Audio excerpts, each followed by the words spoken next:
Para el conjunto de números reales V1, V2, V3 y V4, donde V1 es menor a V2 y V2 es menor a V3 y V3 es menor a V4, se halla la mediana M. Ojo porque este dato de acá es muy importante. ¿Cuál de las siguientes características tienen los elementos de este conjunto respecto a M?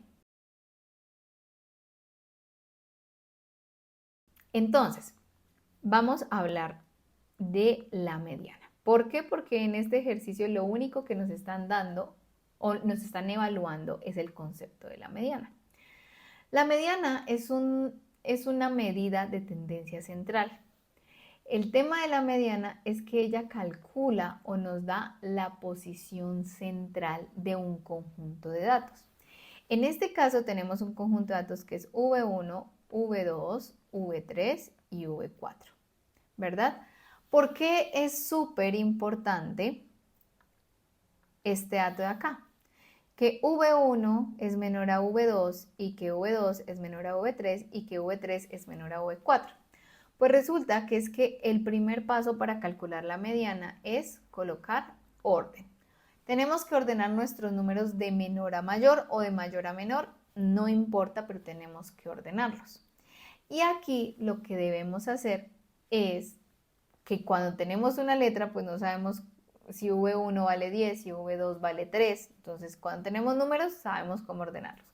Pero aquí nos están diciendo, mira, V1, 2, 3, 4, así están ordenados de menor a mayor. Ok, ahí vamos bien.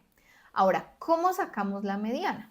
Entonces, cuando tenemos un conjunto de datos impar, ya vamos para este de aquí arriba, espérenme un momento, V2, V3, V4 y V5. Cuando tenemos un conjunto de datos impar, es decir, que tenemos en este caso 5 datos, la mediana va a ser este dato del centro.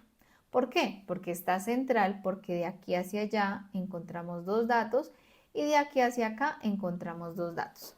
¿Cuál es el concepto de la mediana? El concepto de la mediana es que partiendo de ese número, que en este caso es V3, hay la misma cantidad de datos de aquí para acá y hay la misma cantidad de datos de aquí para acá. Entonces, como yo decía, es una medida de tendencia porque nos da la posición central, el dato de la posición central. ¿Listo? Aquí ya podemos, con esto que te expliqué, responder la pregunta. ¿Cuál sería la respuesta? La D.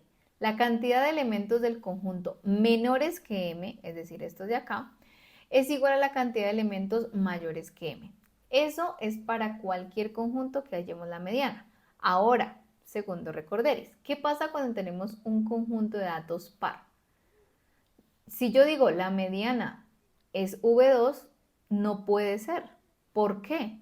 Porque hacia este lado me quedaría un dato y hacia este lado me quedarían dos datos.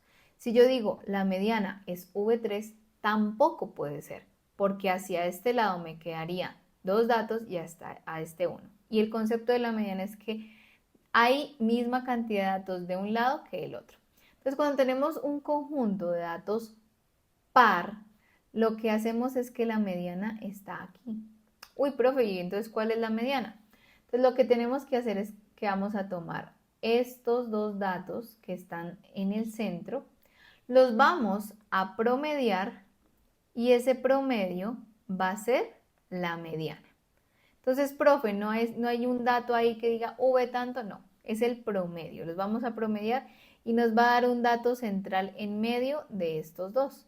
Y esa va a ser nuestra mediana. Entonces, como queda aquí en el centro, podemos ver que hacia acá hay dos datos y hacia acá hay dos datos y se sigue cumpliendo el concepto de la mediana. Consejo para este ejercicio, repasa cómo calcular las medidas de tendencia central, que es la media, la moda y la mediana.